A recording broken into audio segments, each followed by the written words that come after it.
I funded my wife's dream business. She used it to bankroll her affair, so I waited until the grand opening to destroy them both. My name is David.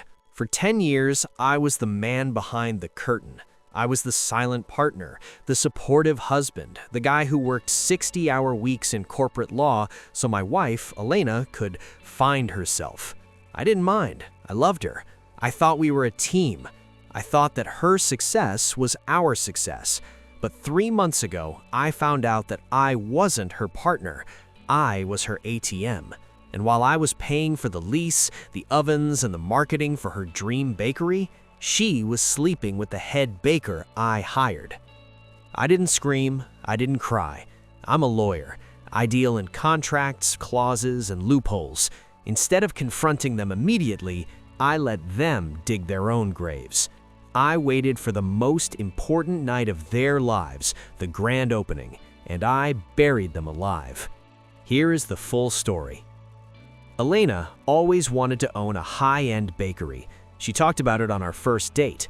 She had talent, I'll give her that. Her pastries were incredible, but she had zero business sense.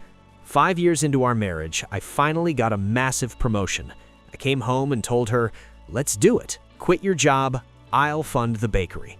She cried. She hugged me. She told me I was the best man in the world. We found a location in the trendy part of the city. The rent was astronomical, but I signed the lease. I formed the LLC. Because I wanted to protect us, I put the business entity in my name with Elena as the manager.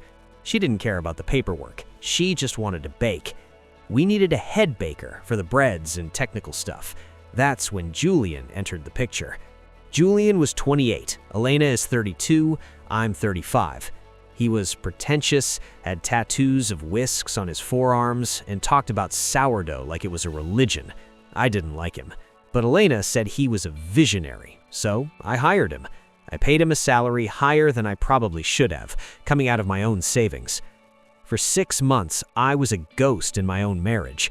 I worked all day at my firm, then went to the bakery to paint walls, install fixtures, and move heavy equipment until 2 a.m. Elena and Julian were always there, testing recipes, they said, curating the menu. I started to feel like a third wheel in my own investment. They had inside jokes, they shared looks, but I trusted her. We were trying for a baby. We were building a future. Why would I doubt her? The discovery wasn't dramatic at first. It was technological. We were 2 weeks away from the soft opening. I was at home, working remotely. Elena was at the shop. She had been complaining that her phone storage was full because of all the food photos she was taking for Instagram. I decided to be helpful. I logged into our shared cloud account to upgrade the storage plan. While I was there, I saw that her Notes app was syncing. A new note popped up timed just a few minutes ago. It was titled, "Paris Plans." I smiled. I thought she was planning a surprise trip for us to celebrate the opening. I clicked on it. It wasn't a travel itinerary. It was a diary entry. I don't know how much longer I can pretend with David. Every time he touches me, I wish it was Julian. Last night in the proofing room was dangerous. We almost got caught. Julian wants me to leave him after the business takes off. He says David is just the wallet. Once the business is profitable, we can buy him out or force him out. I love Julian so much it hurts. The world stopped spinning. I sat there staring at the screen. The proofing room, the room I had tiled with my own hands 3 nights ago. Then I dug deeper. I went into her synced messages. Hundreds of texts, explicit photos, mocking me. Julian, did the wallet give you the check for the espresso machine yet? Elena, yes, he's so desperate to make me happy. It's pathetic. Just a few more months, baby. Then we take the shop. They weren't just cheating. They were planning a coup. They were going to use my money to launch the business, establish the brand, and then divorce me, hoping the court would give Elena the business as her livelihood. The old David wanted to drive down there and break Julian's nose, but lawyer David took the wheel. In my line of work, we have a saying, never ask a question you don't know the answer to, and never strike until your enemy is exposed. I downloaded everything, every text, every photo, every note. I saved it to 3 different hard drives. Then, I initiated what psychologists call the gray rock method. I became boring. I became unreactive. When she came home that night, smelling of flour and Julian's cologne, I didn't recoil. I smiled. "How was the dough?" I asked. "Amazing," she said, avoiding my eyes. "Julian is a genius." "Great," I said. "I transferred the money for the marketing launch." She kissed me. It felt like burning ice. I spent the next 2 weeks meeting with a divorce attorney, a shark from my firm, and a forensic accountant. We looked at the LLC paperwork. Because I had set it up to protect us, I had inadvertently created a weapon. The lease was in my name, personally, to secure the credit. The LLC was 100% owned by me. Elena was an at-will employee with the title of manager. She had no equity, none. The equipment was leased in my name. They thought we owned the business. In reality, I owned the business. She just worked there. Julian was an employee. I held all the cards, but I needed the timing to be perfect. The grand opening was set for a Saturday night. It was a black tie event, local influencers, food bloggers, friends, family, and even my parents were invited. Elena had spent $10,000 of my money on the party alone. She looked beautiful. She was glowing, holding Julian's arm a little too tightly in photos, introducing him as her partner in crime. I stood by the bar, drinking sparkling water. People came up to me, patting my back. "You must be so proud of her, David. She built all this from nothing. You're a lucky man." I smiled and nodded. "Just wait for the speech," I told them. At 8 p.m., the music lowered. Elena clinked a spoon against a glass. "Thank you all for coming," she beamed. "This has been my dream for as long as I can remember. I want to thank the team, especially Julian," she looked at him with adoration that made my stomach turn, "for being my rock. And of course, to my husband, David, for helping with the paperwork." There was polite applause. "David, do you want to say a few words?" she asked, clearly expecting me to praise her. I walked to the microphone. I looked at the crowd. I looked at my parents. I looked at Julian, who was smirking. "Thank you, Elena," I said. My voice was steady. "When we started this journey, I thought we were building a legacy. I invested $250,000 of my savings into this bakery.